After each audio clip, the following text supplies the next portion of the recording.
Hey guys, welcome to Hutch's Homebeat, the January edition, where we talk about some of the key points, the things that you need to know, talking points in the market.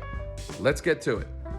First and foremost, please know the market has picked up over the last 3 weeks. It is not baked into January's statistics yet, but from talking to agents and looking at homes that have recently come to market, days on market usually back to 2 or 3 days, open houses getting 30, 40 people again, and multiple offers have started again. This is not cause for alarm, right? There is still a significant amount of inventory relative to COVID. We're not back to 14 days worth of inventory like we were, and we likely won't get back to it.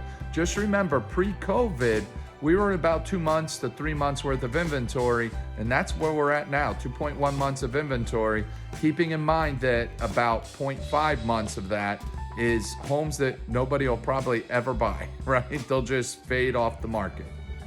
Talking point number 2 to keep in mind, Atlanta usually tracks slightly higher than the mean, okay?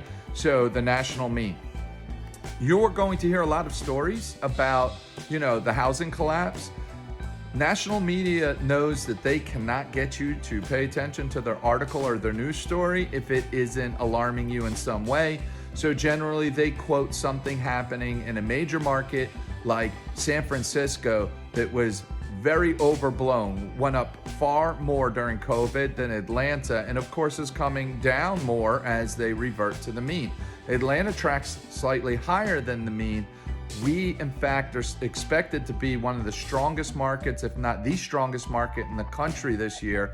And I think that's starting to heat up a little bit right now, where the winter inventory that was kind of left over when things were slow, that's getting absorbed by buyers who have put off buying and now are seeing rates come down a little bit. We are not going back to 2-3% something rates, right? We are going to stay closer to the modern average of around 7.5%, 7.25%. Might get down to 5.5 or the upper fives. But buyers are realizing that before prices go up, this is the time to buy. That wraps us up for the January edition. Please come back in February and I will check in with you on how the market's going.